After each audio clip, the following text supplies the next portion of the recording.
বিসমিল্লাহির রহমানির রহিম।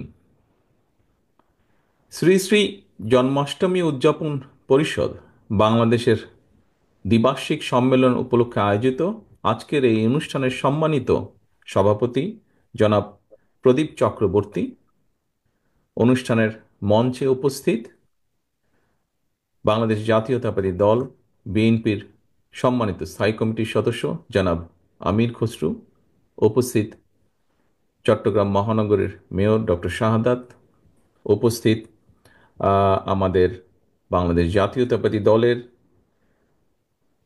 সহ সাংগঠনিক সম্পাদক এবং সাংগঠনিক সম্পাদক জনাব শামীম, জনাব হেলাল সহ উপস্থিত শামীম হেলাল সহ উপস্থিত নেতৃবৃন্দ এবং আমার সামনে উপস্থিত সম্মানিত আমন্ত্রিত অতিথিবৃন্দ, আসসালামু আলাইকুম। আপনাদের সকলকেই আমি জানাই আন্তরিক শুভেচ্ছা। হিন্দু ধর্মাবলম্বী ধর্মীয় শাস্ত্র মতে কৃষ্ণপক্ষের অষ্টমী তিথিতে জন্ম নিয়েছিলেন হিন্দু ধর্মের প্রবর্তক শ্রীকৃষ্ণ। হিন্দু ধর্মের অবতার শ্রীকৃষ্ণ প্রায় 5,500 বছর আগে মথুরায় এমন এক সময় জন্মগ্রহণ করেন যখন মথুরার ক্ষমতায় ছিল অত্যাচারী নিষ্ঠুর শাসক কংস। শ্রীকৃষ্ণের আবির্ভাবের পর ধ্বংস হয় স্বৈরাচারী রাজা কংস। প্রিয় উপস্থিতিবৃন্দ, গত এক দশকেরও বেশি সময় ধরে বাংলাদেশেও কংসের মতন এক নৃশংস স্বৈরাচার জনগণের উপরে জগদ্দল পাথরের মতন চেপে বসেছিল।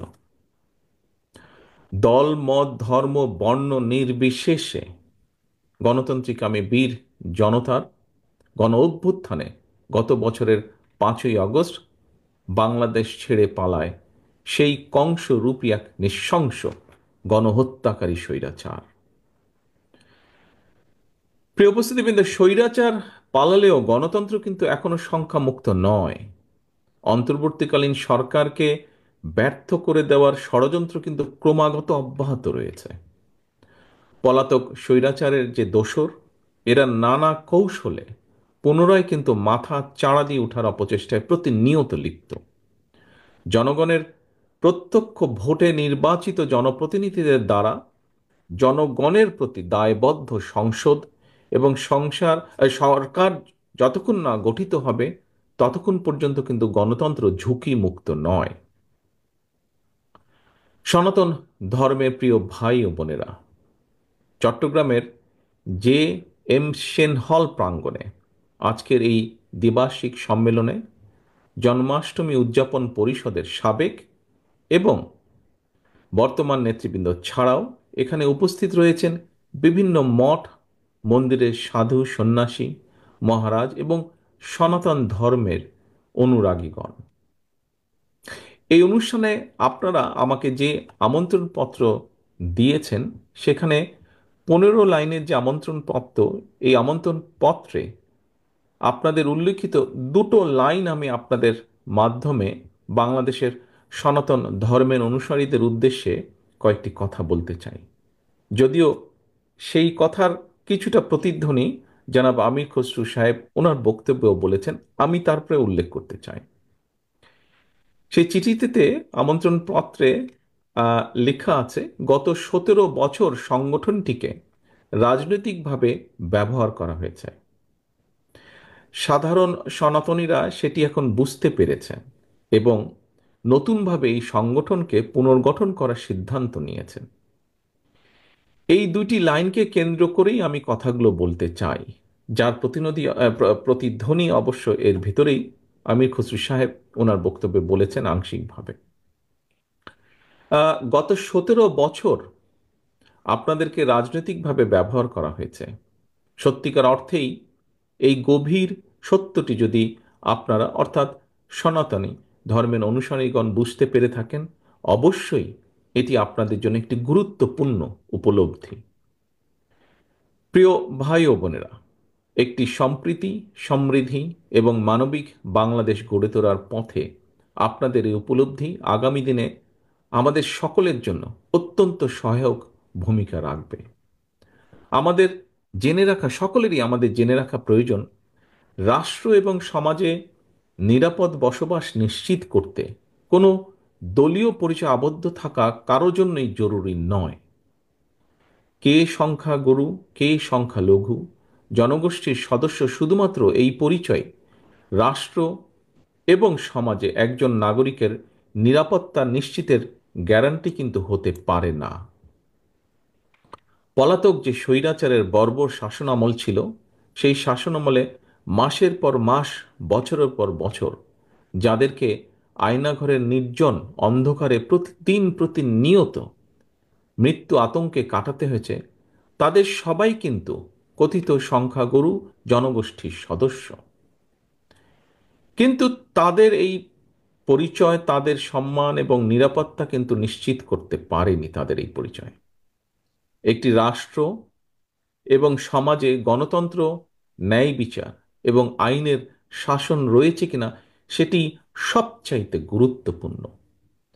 রাষ্ট্রে যদি আইনের শাসন না থাকে, আপনি, আমি, আমরা, অর্থাৎ সংখ্যালঘু কিংবা সংখ্যাগুরু, কেউ আমরা নিরাপদ নই। সংখ্যালঘু কিংবা সংখ্যাগুরু, দল মত, ধর্ম, বর্ণ নির্বিশেষে প্রতিটি নাগরিকের নিরাপত্তার জন্য রাষ্ট্রে আইনের শাসন প্রতিষ্ঠার কোনোই বিকল্প নেই। একমাত্র আইনের শাসনই যে কোনো মানুষের নিরাপত্তা নিশ্চয়তা দিতে পারে।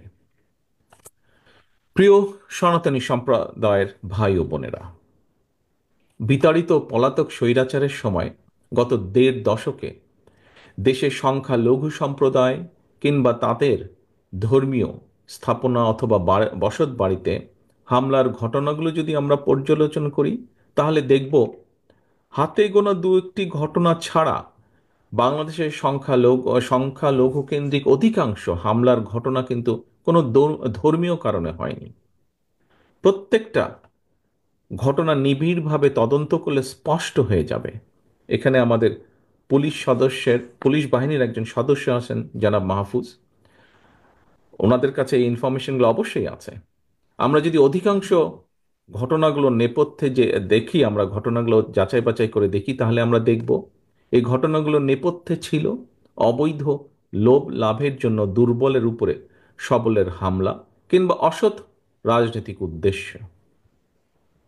সেজন্যই আপনাদের প্রতি আহ্বান, আপনাদের ধর্মীয় পরিচয়কে ভবিষ্যতে আর যাতে কেউ নিজেদের হীন স্বার্থে ব্যবহার করতে না পারে, সে ব্যাপারে আপনাদেরকে সতর্ক থাকার জন্য আমি বিনীত আহ্বান জানাই। সংখ্যা লঘু কিংবা সংখ্যাগুরু, এটি কোনো একটি দেশের জনসংখ্যার চরিত্র বৈশিষ্ট্য নির্ণয়ের জন্য কেবল একটি শব্দ মাত্র, এর চেয়ে বেশি কিছু নয়। এই বাংলাদেশে ধর্ম বর্ণ নির্বিশেষে, বাঙালি অবাঙালি, বিশ্বাসী অবিশ্বাসী কিংবা সংশয়বাদী, বাংলাদেশের প্রতিটি নাগরিকের একমাত্র গর্বিত পরিচয়, আমরা বাংলাদেশী। এই বাংলাদেশ আপনার, আমার, আমাদের সবার, বাংলাদেশের প্রতিটি নাগরিক সকল ক্ষেত্রে সম অধিকার ভোগ করবে। এটাই বিএনপির নীতি, এটাই বিএনপির রাজনীতি। উপস্থিত প্রিয় ভাই বোনেরা, সবশেষে আমি বলতে চাই, আমি ব্যক্তিগতভাবে বিশ্বাস করি, আপনার, আমার, আমাদের দল বিএনপি বিশ্বাস করে, দল মত ধর্ম দর্শন যার যার, রাষ্ট্র কিন্তু সবার, ধর্ম যার যার, নিরাপত্তা পাবার অধিকার সবার। সুতরাং একটি নিরাপদ বাংলাদেশ গড়ার জন্য আমাদের সবার সামনে আগামী জাতীয় নির্বাচন একটি বড় সুযোগ। আমি আবারও বলছি, একটি নিরাপদ বাংলাদেশ গড়ার জন্য আমাদের সবার সামনে আগামী জাতীয় নির্বাচন একটি বিরাট বড় সুযোগ। এই সুযোগকে কাজে লাগিয়ে ধর্ম বর্ণ নির্বিশেষে সকলের জন্য একটি নিরাপদ গণতান্ত্রিক দেশ গড়ার জন্য বিএনপি আপনাদের সমর্থন এবং সহযোগিতা চায়। পরিশেষে আবারও আপনাদের দ্বিবার্ষিক সম্মেলনের সাফল্য কামনা করে আমার বক্তব্য শেষ করছি।